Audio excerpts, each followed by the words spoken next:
Good evening students. तो हम लोग next part of circular motion का एप्लीकेशन देखने जा रहे हैं।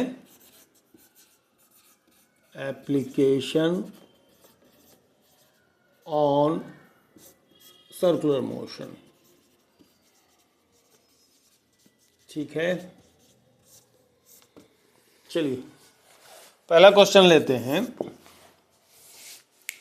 क्या? A road is 10 meter wide, the radius of curvature is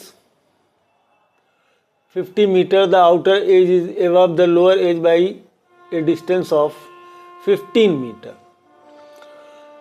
This road is most suited for the velocity. एक बैंक्ड रोड है और जिसका ये हाइट 10 मीटर का कह रहा है, ये 15 मीटर का है, ठीक है ना। ये 15 मीटर का है और इस एंगल को अगर थीटा मान लिया जाए और इसकी जो रेडियस है, जो यहाँ जो टर्न लेगा उसके कारण जो सर्कल बनेगी उसकी जो रेडियस कही जा रही है, वो रेडियस कही जा रही है 50 मीटर की। वो 50 मीटर की कही जा रही है। तो सुटेबल वेलोसिटी क्या होगी? What will be the road is must suited for the velocity. किस वेलोसिटी के लिए वो सुटेबल होगा? तो हमने कल ही बताया था v square equal to r g tan theta. तो v equal to under root r g और कितना tan theta are.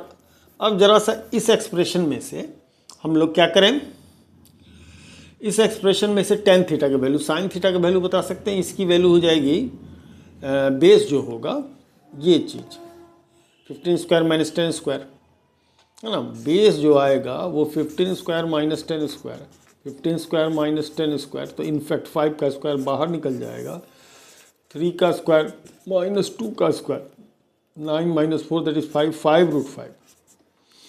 Base 5 root 5 हो जाएगा, ठीक है ना। बेस 5 रूट 5 हो जाएगा। तो यहाँ से टेन थीटा का जो वैल्यू ऑब्टेन होगा वो 10 अपॉन 5 रूट 5, 10 अपॉन 5 रूट 5। तो 5 रूट 5 ये 5 इंटू 2 बाई कितना भैया 5 रूट 5। तो ऐसे में ये 2 अपॉन रूट 5 की वैल्यू 10 थीटा प्रोवाइड करेगा। अब इससे जो एक्सप्रेशन निकल कर के आएगा इसमें रख दिया जाएगा v equal to under root r का वैल्यू 150 रख दीजिए, g की वैल्यू 10 रख दीजिए, टेन थीटा की वैल्यू 2 बाई रूट 5 रख दीजिए और इसको सिंप्लीफाई किया जाएगा तो मोस्ट सुटेबल वेलोसिटी निकल करके चला आएगा बैंक रोड के केस में। आज का नंबर 1 क्वेश्चन ले रहे हैं। अब क्वेश्चन नंबर 2 पर जा रहे हैं।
नेक्स्ट क्वेश्चन है, particle moves in a circle of radius 25 centimetre. 25 centimetre के सर्कुलर रेडियस पर क्या होता है, वो घूम रहा है at 2 revolution per second. Radius पहले क्वेश्चन में लिखा जाए, रेडियस ऑफ द सर्किल है 25 सेंटीमीटर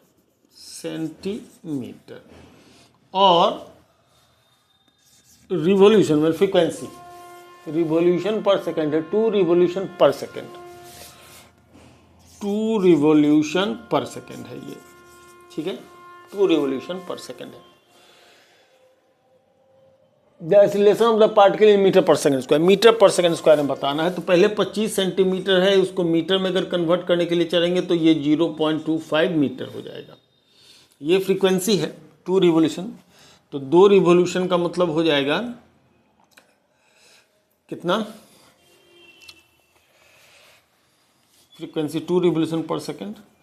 तो इसकी टाइम पीरियड जो होगी रेसिप्रोकल ऑफ इसका हो जाएगा, यानी time period 1/2 that is 0.5 second का हो जाएगा, है ना, 0.5 सेकेंड का, है ना। 0.5 सेकेंड का एक सेकेंड में 2 रिवोल्यूशन लेता है, दो रिवोल्यूशन लेता है, तो एक रिवोल्यूशन लेने में 1/2 यानी 0.5 सेकेंड। 0.5 सेकेंड ये हो गया।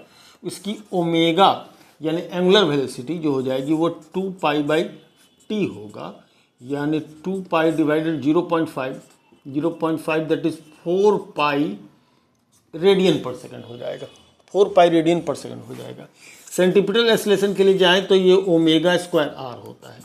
ओमेगा स्क्वायर यानी 4π का स्क्वायर हो जाएगा इंटू आर का मतलब 0.25 होगा, 4 ये 3.14 का स्क्वायर इंटू 0.25, ये ऑलमोस्ट 10 के जैसा होगा। मैं थोड़ा सा सॉल्व करने के लिए, और 0.25 का मतलब 1/4 होता है, ये कैंसिल हो जाएगा। ये 10 मीटर पर सेकेंड स्क्वायर के आसपास जाना चाहिए। ऑप्शन हम लोग तलाश लेते हैं, देख लेते हैं, है ना। Correct acceleration particle metre per second square is pi square. इसने पाई स्क्वायर ही रख दिया है। इसने क्या किया कि 0.25 था, इसको 1/4 कर लिया, है ना। 2π का स्क्वायर ना जी, 4π स्क्वायर, तो अच्छा ये 16 हो जाएगा, ये 16 हो जाएगा, तो 16 4 हो जाएगा, है ना।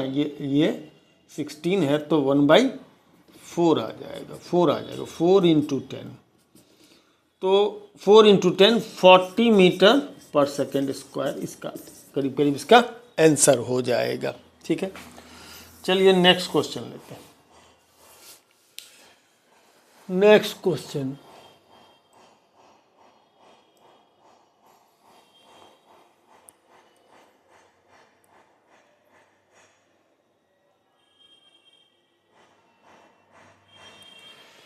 there is an electric field of blade length 30 centimeter as measured from the axis of the rotation।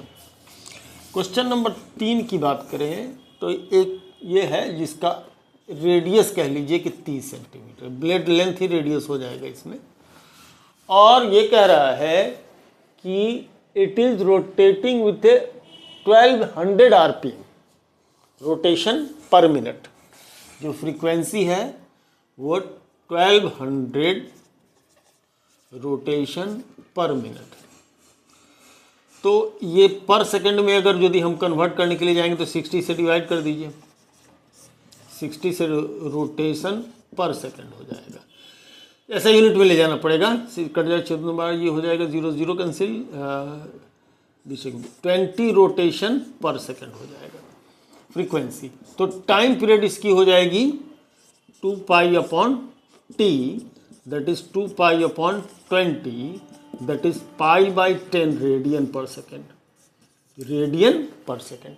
अब ऐसे में ये मिल गया, रेडियस है ही 30 सेंटीमीटर, 0.30 मीटर कह सकते हैं। तो आपका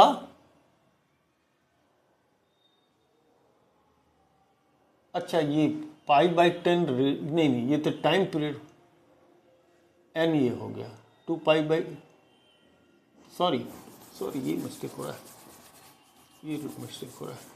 तो t की वैल्यू 1/20 हो जाएगी, 1/20 हो जाएगा, 20 रोटेशन पर सेकंड है, तो ओमेगा की वैल्यू 2π/t, ठीक ही कर दिए थे, गड़बड़ नहीं था, है ना।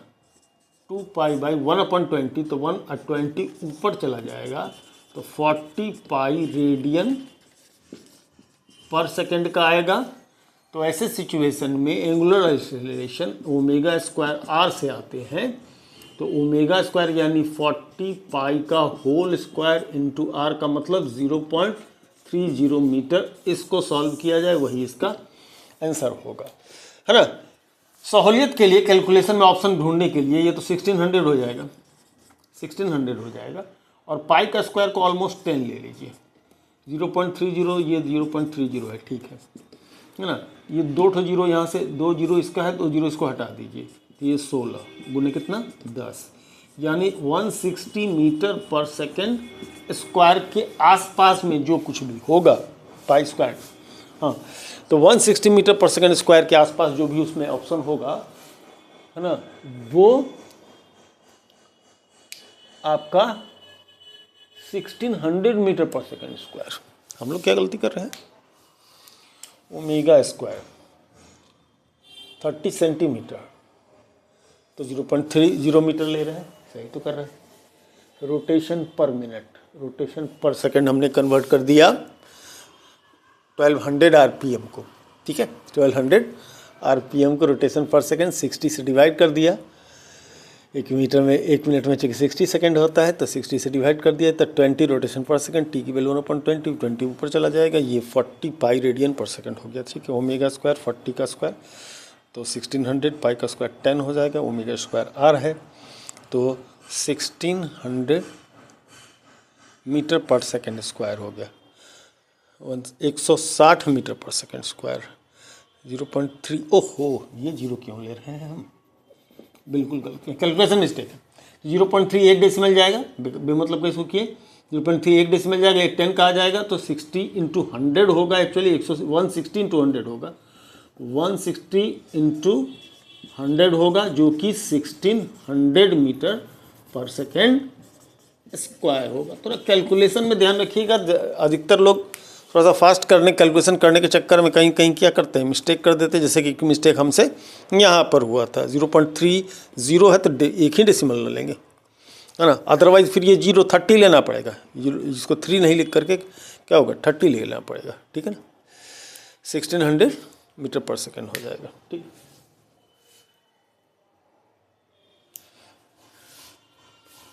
अरे एक मिस्टेक तो और हो गया, एक मिस्टेक तो आ गया, ये 3 कहाँ जाएगा, 3 कहाँ जाएगा, देखिए 16 48 480 4800 मीटर पर सेकेंड स्क्वायर, ठीक, ये वैल्यू दे रहा है। सॉरी, कैलकुलेशन में मैं गड़बड़ाया हूँ, और चलिए आप लोग के लिए अच्छा होगा सीखने के लिए कैसे कैलकुलेशन मिस्टेक नहीं कीजिए। 4800 मीटर पर स्क्वायर, ऑप्शन में ये भी है 4740, ऑप्शन में 4740, इस पाई के एक्यूरेट वैल्यू को लेकर कैलकुलेट किया जाएगा तो कुछ इस तरह का ही वैल्यू आएगा, तो 4740 है ना।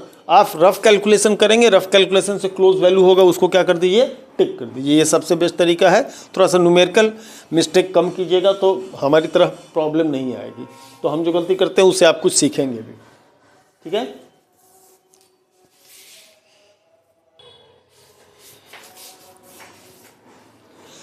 नेक्स्ट क्वेश्चन हम लोग ले रहे हैं, the force required to keep a body in uniform circular motion is centripetal force. ये बड़ा बकवास सा question. Cream gets separated out of milk when it is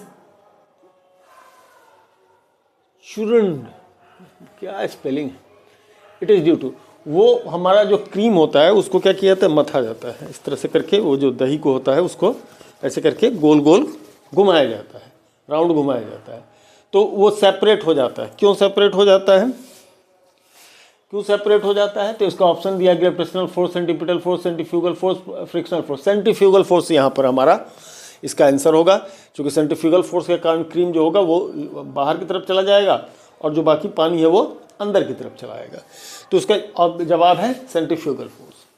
next question है, a particle of mass m is executing uniform circular motion on a path of radius r. If p is the magnitude of linear momentum, the radial force acting on the particle is। अब भैया आपको इसके p के term में वो बताना है, m मास है, r रेडियस है, p magnitude of linear momentum है। तो नेक्स्ट क्वेश्चन जो होगा, पता नहीं कौन सा नंबर है, जो भी हो, r रेडियस दिया हुआ है, m मास दिया है, p मोमेंटम दिया हुआ है, ठीक है, p मोमेंटम दिया है, तो एक्टिंग फोर्स की वैल्यू यहाँ पर कन्वर्ट mv²/r कन्वर्ट करने आना चाहिए आपको, है ना। ऐसा कीजिए कि इसको m का मल्टीप्लिकेशन डिवीजन कर लीजिए, m² v² mr हो जाएगा, mr हो जाएगा, तो ये एम वी का स्क्वायर यानी क्या हो जाएगा, पी का स्क्वायर अपॉन एम आर हो जाएगा, यानी रिक्वायर्ड सेंट्रीपिटल फोर्स कितना हो जाएगा, p square by m r होगा। ये ऑप्शन कहीं पर जहाँ पर भी होगा वहाँ उसको टिक कर दीजिए। चलिए, ए particle moves on a circular orbit under the action of A central attractive force inversely proportional to radius r.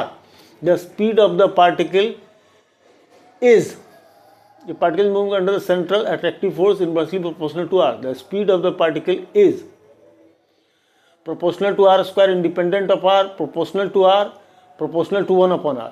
Speed of the particle को रेडियस से क्या लेना देना है, ये तो दो फैक्टर है। इस क्वेश्चन में सीधे कहा है कि सेंट्रल फोर्स के इन्फ्लुएंस में क्या है, वो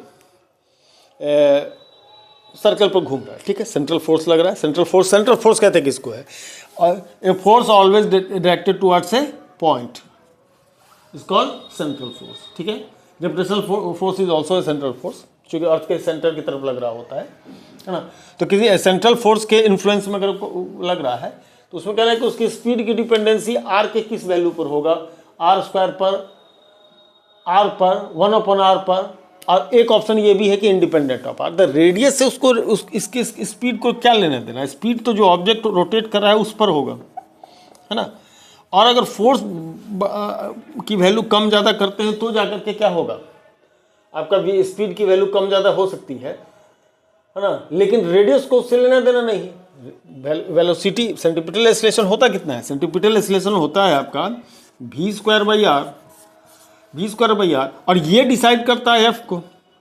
अगर आप एफ को चेंज करना चाहते हैं, चेंज होता है तो अगर रेडियस कांस्टेंट रहता है तो वेलोसिटी चेंज होगा, या वेलोसिटी चेंज करते हैं तो फोर्स चेंज होगा, या फिर वेलोसिटी को सेम रखना चाहते हैं, रेडियस को आप इंक्रीज डिक्रीज करना चाहते हैं तो फोर्स इंक्रीज डिक्रीज करेगा। तो वेलोसिटी की कोई डिपेंडेंसी रेडियस पर नहीं है, स्पीड की कोई डिपेंडेंसी रेडियस पर नहीं है। तो ये क्वेश्चन कुछ कंफ्यूज करने के लिए ऐसा था कि जिसमें बच्चे फंसे और गलत टिक करें। नेक्स्ट क्वेश्चन है, two masses small m and capital M are attached to a vertical axis by weightless thread and the combined length is L. They are set in rotational motion in a horizontal plane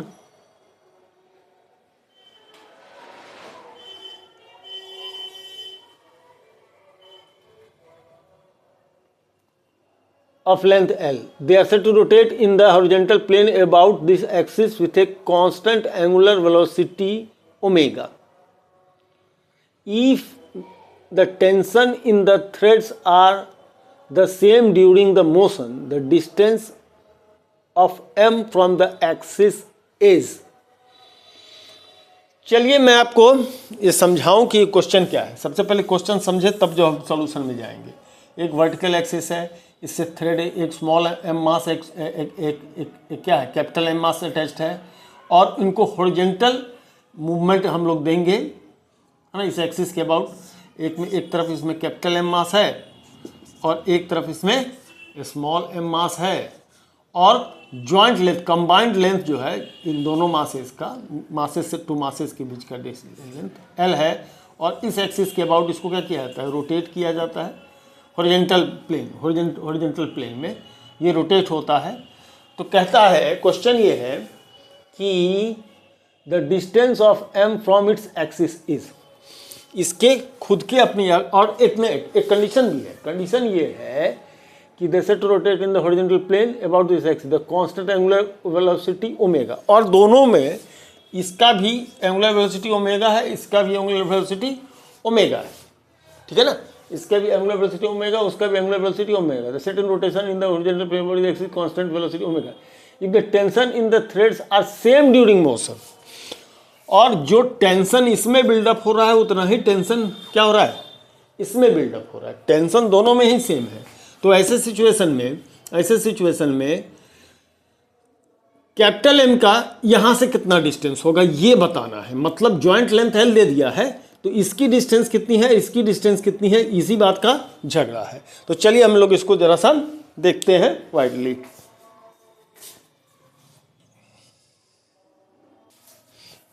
चलिए, जब इस question को लिखने के बाद हमने video को pause कर दिया था। जानते क्यों पॉज कर दिया था? ताकि सबसे पहले तो हम इसको पीसफुली इसको सब क्या करें, सॉल्व कर लें। सॉल्व करने के बाद तब आपको हम एक्सप्लेन करें, है ना, ताकि वो आपको बेहतर लगे। चलिए, हमने अब इस बीच में हमने क्या किया, इसको R1 डिस्टेंस ले लिया, इसको हमने क्या ले लिया, R2 डिस्टेंस ले लिया कि L में L का एक टुकड़ा इधर R1 है, इधर कितना है, R2 है। अब कह रहा है कि दोनों का टेंशन सेम है, तो इस टेंशन की बात करें तो m ओमेगा स्क्वायर R1 होगा, और ये भी टेंशन सेम है, तो T is two m omega square R2 होगा, स्मॉल m R2 होगा। हमने डिवाइड कर दिया, T कट के 1 हो जाना है, ओमेगा स्क्वायर भी कट जाना है, तो capital MR1 upon capital MR2 की वैल्यू 1 होगी, यानी MR1 इक्वल टू MR2 होगा। ठीक है, यहाँ से हमने R2 की वैल्यू फाइंड आउट कर ली। क्यों R2 निकाला? R1 भी निकाल सकते थे, चूंकि निकालना R1 है, इसलिए जिसे नहीं निकालना है उसकी वैल्यू निकाल लें। आई रिपीट, निकालना चूंकि R1 है, तो जिसे नहीं निकालना है उसकी वैल्यू हम लोग क्या कर लें, निकाल लें। अब क्वेश्चन, अब चूंकि total length R1 plus R2 की वैल्यू क्या है, L है, तो ऐसे में L equal to R1 plus R2, तो R2 के बदलू capital M upon small m R1 को कॉमन कर लिया, और 1 प्लस m अपॉन m हो गया, R1 को इस साइड ट्रांसफर किया, ऐसा हो गया। इसको सिंप्लीफाई किया, R1 equal to ML upon m plus capital M, ये आपका आंसर हो गया। और ये आपका ऑप्शन, मैंने ऑप्शन देखा भी नहीं, हम अब आपको हम ऑप्शन देखते हैं। यस, ऑप्शन बी है, ML upon capital M upon capital M plus small m, है ना, ये ऑप्शन हो गया। ठीक है, ये था नेक्स्ट क्वेश्चन। अब हम लोग अगले क्वेश्चन की तरफ बढ़ते हैं और देखते हैं। ठीक है ना, ये रिलेशन बिल्डअप करने का प्रैक्टिस करना होगा, थोड़ा सा प्रैक्टिस करेंगे इस टाइप के क्वेश्चन में, जिसमें आप रिलेशन बिल्डअप करें तो जल्दी सॉल्व होता है ये। ठीक है, next question, a boy on a cycle pedals around a circle of 20 metre radius. चलिए, फिगर को हम लोग लिखते भी चले। एक बॉय है, किसी कोई सर्किल है जिसका रेडियस कितना है, रेडियस 20 मीटर है। ठीक है भैया, 20 मीटर हो। नेक्स्ट पार्ट इसका ये कहता है at a speed of 20 metre per second, और जो स्पीड रखे हुए हैं वो 20 मीटर पर सेकेंड का न्यूमेरिकल लगाने से पहले जो क्वेश्चन पढ़ते जाइएगा और फिगर को डालते जाइए तो समझने में सहूलियत रहती है। The combined mass of the boy and the cycle is 90 kg, और दोनों का मिलकर के मास है वो 90 kg का है, 90 किलोग्राम का है, 70 किलो का आदमी जोर होगा। ठीक है, the angle that the cycle makes with the vertical that is may not fall is, वो देखिए फिर से क्वेश्चन आ गया, tan theta equal to v square upon RG, ये इसमें हमने बताया था। अब इसमें सिंपली क्या करना है, कुछ नहीं करना है, v की वैल्यू 20 रख दीजिए, v स्क्वायर हो गया, r की वैल्यू 20 रखिए, 20 ये भी 20 ये भी, चलिए कोई अच्छी बात है, और इसकी वैल्यू 10 रख दीजिए, तो 20 का square 400, 400 by 200, 400 by 200 that is कितना हो गया, 2, ये 2 आ गया, tan थीटा की वैल्यू 2 आ गई, theta equal to tan inverse of 2। तो ऐसे सिचुएशन में ये 1 से ज़्यादा बड़ा वैल्यू आ गया, m की जरूरत नहीं है इसमें, मास की जरूरत नहीं, मास की बहुत जरूरत नहीं है, जो थीटा होगा हॉरिजॉन्टल के साथ वो ऑप्शन में क्या क्या है, 45 से ग्रेटर 60 डिग्री और 63.90, ये थोड़ा सा बिना टेबल के कहना मुश्किल है कि ये इसको हम लोग कौन सा, 60 डिग्री की वैल्यू √3/2, tan 60 की वैल्यू √3 होती है तो 1.732 है ना, tan 60 की वैल्यू √3 होती है ना, 1.732, जबकि ये tan थीटा 2 है वो 69 होगा, तो थीटा की वैल्यू 63.90, ये सही आएगा, ये ऑप्शन में ये सही होगा। जैसे क्लोज वैल्यू था ना, एक तो लिखा हुआ था ना 60.25 डिग्री, तो 60 डिग्री के आसपास में देखा जाए तो 1.73 √3 वैल्यू होता है, तो वो नहीं हो सकता, तो होगा उससे ज़्यादा होगा, बड़ा एंगल होगा, क्योंकि tan की टेंडेंसी क्या है, बड़े एंगल के लिए बड़ा वैल्यू, छोटे एंगल के लिए छोटा वैल्यू थी, अगर 90 डिग्री हो जाता है इनफाइनाइट वैल्यू हो जाती है, तो ऐसे सिचुएशन में ये जो है सो 60 डिग्री नहीं हो पाएगा, तो इसको इसमें जो ऑप्शन 63.90 दिया है इसको हम लोग टिक कर दें। सॉल्व करने के लिए पीछे नहीं जाए, ऑप्शन का कुछ लाभ क्या किया जाए, लिया जाए। ठीक है, चलिए जरा सा बोर्ड मिटा लें।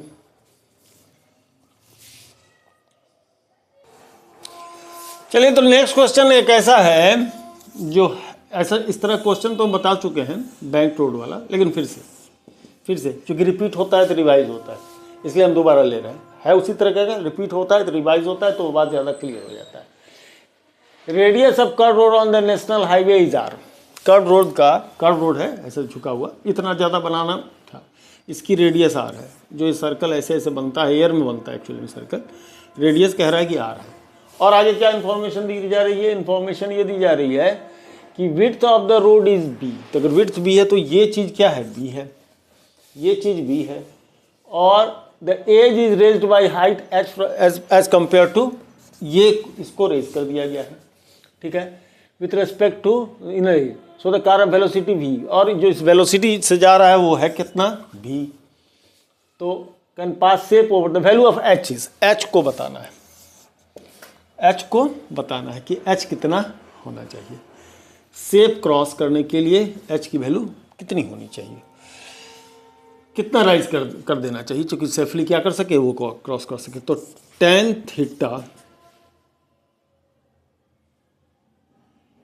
अरे नहीं, ये भी नहीं होगा, विड्थ ऑफ द रोड भी एक्चुअली उठाने से ये ज़्यादा बढ़ जाएगा, तो ये होगा भी। तो tan theta h by B, tan theta की वैल्यू h बाई बी होगा, है ना, h बाई बी हो जाएगा। और tan थीटा होना कितना चाहिए? तो v square by R G equal to h by B. तो h की value v square by R G, simple हो गया। हाँ, विड्थ ऑफ द रोड जब इस टाइप में आवे तो विड्थ ऑफ द रोड ये है, इतना चौड़ा था, वो चूंकि एक उठ गया तो इसकी वैल्यू क्या हो गई? इसकी वैल्यू b नहीं रह जाएगी, b ये होगा, बेस होगा। तो ग्रेडियंट इसकी h बाई बी ली जाएगी, ठीक है।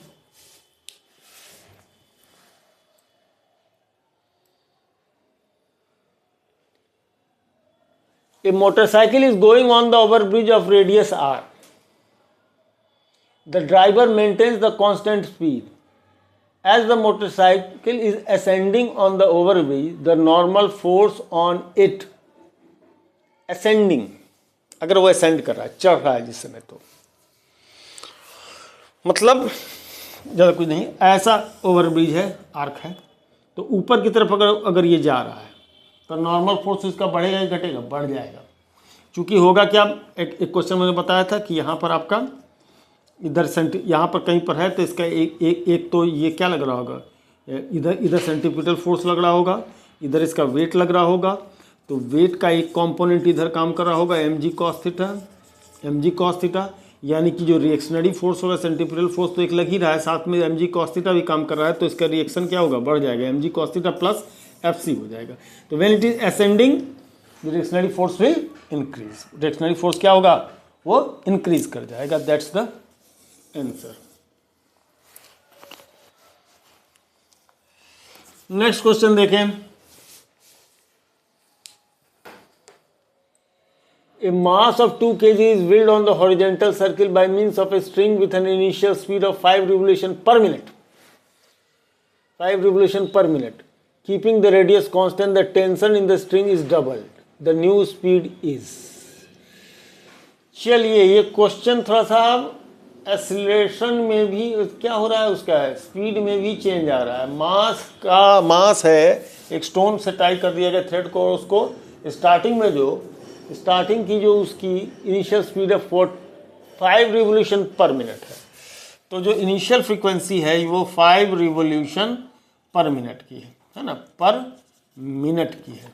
5 रिवोल्यूशन 1 मिनट में दिया जा रहा है, यानी कि 5/60 रिवोल्यूशन पर सेकेंड हो गया, ठीक है।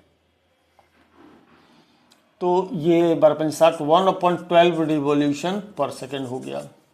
तो ऐसे में ओमेगा जो कि होता है कितना, 2 पाई बाई कितना टी, और टी होता है 1/n, यानी 2 पाई n हो जाएगा।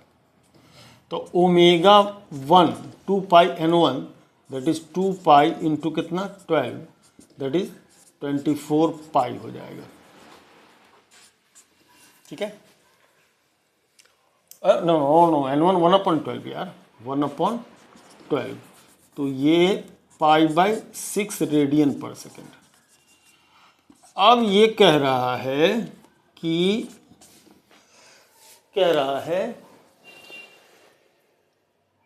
Keeping the radius constant the tension in the string is double the new speed is. अब स्ट्रिंग के रेडियस को कांस्टेंट रखा जाता है और इसका टेंशन कर क्या हो जाता है, डबल। तो इनिशियल टेंशन कितना होगा, तो ये हो जाएगा ω1² टेंशन 2 जो होगा, सपोज डेट कि ω2 लिया जाए, ω2² होगा, ठीक है। चलिए अब टेंशन 2 की बात की जा रही है। टेंशन 2 जो है वो आपका गिवन प्रोवाइडेड है कि टेंशन 2 ट्वाइस टेंशन 1 डबल हो जा रहा है, तो यहाँ 2T1 डालिए, तो 2T1 = ω2²R। तो ऐसे 2T1 T1 की वैल्यू ω1²R, ω1²R = ω2²R। अगर आप यहाँ पर कंपेयर करें, R कैंसिल हो जाएगा, तो ω2² = ट्वाइस ω1², यानी कहने का मतलब ω2 will be √2 times of ω1, that is √2 into π/ कितना 6। ये इसकी न्यू क्या हो जाएगी, एंगुलर स्पीड हो जाएगी, न्यू एंगुलर स्पीड होगा, द न्यू स्पीड इज। अब इसको फ्रीक्वेंसी में कन्वर्ट करना पड़ेगा, तो फ्रीक्वेंसी में N2 में कन्वर्ट करना पड़ेगा, तो N2 में कन्वर्ट करना पड़ेगा, तो ऐसे सिचुएशन में N2 = कितना होगा, ω2/2π। तो ω2 का वैल्यू प्रोवाइडेड है आपको √2 π/6, और इसका डिवाइड हो रहा है किससे, 2π से। पाई कैंसिल हो जाएगा, पाई कैंसिल हो जाएगा, ये √2 पर 2 नीचे हो गया, तो 1/6 √2। तो ये जो फ्रीक्वेंसी हो जाएगी 1/2 इसकी हो जाएगी पर सेकंड में। अगर अगर मिनट में जाते हैं तो इसको 60 से मल्टीप्लाई कर दें, ये RPS है, तो 6 √2 इंटू कितना हो जाएगा, 60 मल्टीप्लाई कर देंगे, तो 10/√2 जो कि आपका 5 × 2 5 √2 RPM हो जाएगा इसकी नई स्पीड, यानी √2 टाइम से RPM क्या होगा, बढ़ जाएगा। बड़ा लंबा लगा ना। अब आप सोच रहे होंगे कि सर इतना लगाने में तो 2 सेकंड का क्वेश्चन था और इसमें आप जो है सो इतना ज़्यादा ये अच्छा नहीं है। तो चलिए देखिए कि इसको 5-10 सेकंड के अंदर कैसे लगाएंगे, ठीक है। देख लीजिए, इसको यहाँ तक ले आइए, रिवोल्यूशन पर मिनट है ना, 5 रिवोल्यूशन पर मिनट, और कुछ नहीं करने की जरूरत है। एक कॉन्सेप्ट यहाँ रखना है कि फ्रीक्वेंसी के टर्म में ये रिलेशन होता है 2πn, मान ओमेगा प्रोपोर्शनल टू फ्रीक्वेंसी हो गई। और अगर रेडियस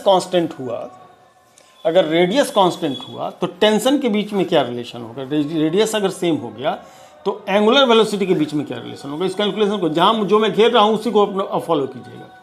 इसको फॉलो किया आपने, इसको फॉलो किए, अब जरा इसको फॉलो करिए, ठीक है। अब T2 = ट्वाइस T1 अगर किया जाए, T2 = ट्वाइस T1, अगर 2T1 डाला जाए, है ना, ट्वाइस T1 डाला जाए, तो इन दैट सिचुएशन सीधा हम ये कह पाएंगे कि ω2² = 2 टाइम्स ऑफ ω1 का स्क्वायर, यानी ω2 √2 टाइम्स ऑफ ω1 होगा। तो जो फ्रीक्वेंसी है omega is proportional to N1, तो जो फ्रीक्वेंसी N2 भी होगा वो √2 टाइम्स ऑफ N1 होगा, तो N2 जो होगा वो √2 टाइम्स ऑफ N1 कितना है, 5 है, तो ऐसे में ये 5√2 होगा। सिंपल, मात्र ये और ये, कहानी खत्म। और फास्ट फॉरवर्ड वो भी हम बताते हैं। टेंशन कांस्टेंट अगर रहा और रेडियस भी कांस्टेंट हुआ तो ओमेगा 2 टेंशन के बीच में रेडियस अगर कांस्टेंट रहा तो omega square proportional to tension हो जाएगा। टेंशन अगर डबल हुआ तो एंगुलर फ्रिक्वेंसी जो है, इसकी एंगुलर फ्रिक्वेंसी भी इसको कहते हैं, तो एंगुलर फ्रिक्वेंसी क्या हो जाएगी, वो √2 टाइम्स हो जाएगी, है ना। अगर कोई चीज़ का क्या है, टी अगर प्रोपोर्शनल टू ओमेगा स्क्वायर जा रहा है ना, तो ऐसे सिचुएशन में, है ना, टी करता T1 omega 1 square equal to omega 1 square and T2 omega equal to omega 2 square. तो ऐसे में हम कह सकते हैं कि ओमेगा 2 का स्क्वायर अपॉन ओमेगा 1 का स्क्वायर इक्वल्स टू क्या हो जाएगा, T2 अपॉन T1। तो इसका जो रेशियो बनता है ना, ओमेगा 2 अपॉन ओमेगा 1 का स्क्वायर, ये आपका स्क्वायर इधर से रिमूव कर दिए तो √T2/T1 है।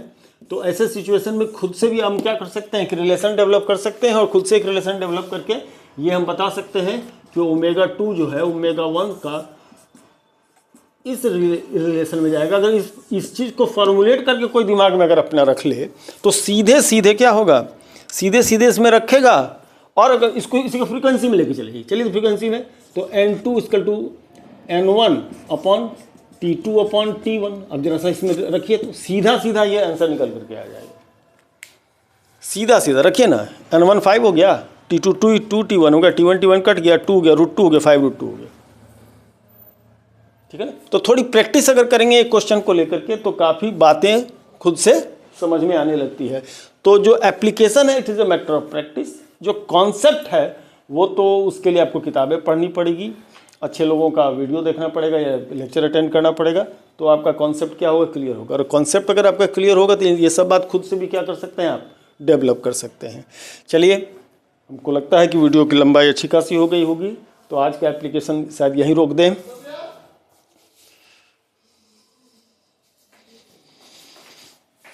यह 36 मिनट से ऊपर का वीडियो तो हो गया है, इतना लंबा तो हम बनाएंगे नहीं, फिर नेक्स्ट पार्ट में हम आपसे मिलते हैं।